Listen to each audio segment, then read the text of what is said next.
جوانوں میں آپ سے مخاطب ہوں، اللہ کو بوڑھے کی توبہ بھی پسند ہے، اللہ کو ہر ایک شخص کی توبہ پسند ہے، لیکن یہ بات ذہن میں رکھو کہ میرے اللہ کو جوان کی توبہ بہت زیادہ پسند ہے۔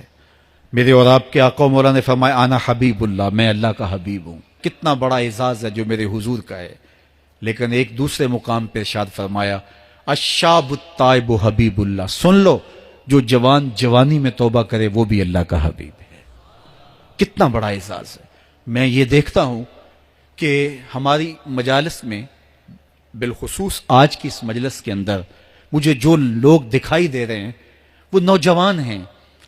تو جوانی جنون کا شعبہ قرار دیا گیا ہے، شعبۃ من الجنون کہا گیا ہے، لیکن وہ جوان جس نے اپنی جوانی اللہ کی یاد میں گزاری، اللہ کے ذکر میں گزاری۔ جوانوں، عبادت کی لذت بھی جوانی میں ہے۔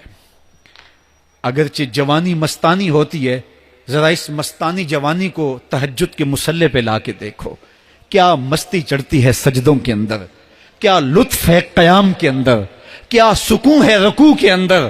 اس جوانی کو مالک کی چوکھٹ پہ لاؤ، پھر دیکھنا کہ یہ جوانی کتنی لذت آفریں ہوتی ہے، اور پھر اس جوانی کے بدلے میں اللہ تعالیٰ تمہیں کیا کیا عطا فرماتا ہے۔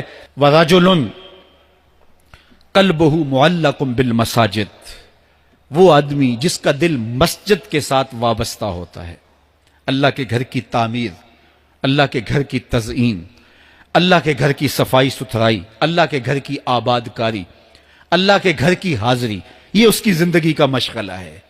مسجد کے ساتھ وابستہ ہے، اس کو جنون ہے اللہ کا گھر خوبصورت ہو، اس کو جنون ہے اللہ کے گھر میں رونق ہو، اس کو جنون ہے کہ اللہ کے گھر میں صفائی ستھرائی ہو، پاکیزگی ہو، لوگوں کا آنا ہو، اور لوگوں کا مسجد سے ربط ہو، اور مسجد کی حفاظت اس نے اپنے ذمے لی ہوئی ہے، مسجد کے کام وہ غلاموں کی طرح کرتا ہے۔ سنو سنو، میرے حضور نے فرمایا قیامت کے دن اللہ اسے اپنے عرش کا ٹھنڈا سایہ عطا فرمائے گا۔ فرمایا کچھ لوگ مسجدوں کی میخیں ہوتی ہیں، جس طرح لکڑی میں کیل ٹھک جاتا ہے، وہ بھی مسجد میں یوں ٹھک جاتے ہیں، جب بھی تلاش کرو مسجد میں ملیں گے۔ فرمایا جب وہ بیمار پڑ جاتے ہیں، اللہ کے فرشتے ان کے گھر میں حال پوچھنے جاتے ہیں۔ یارو، جوانی کے ایام میں مسجدوں کے ساتھ اپنے آپ کو وابستہ کرو، مسجدوں کی صفائی بھی اپنے معمولات میں شامل کرو۔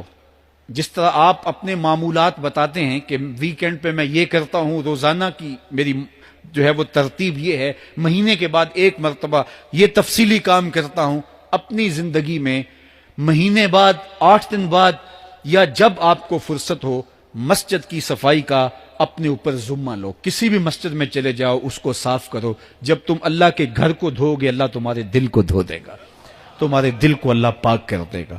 تو یہ مسجدیں کعبۃ اللہ کی بیٹیاں ہیں۔ اللہ تعالیٰ نے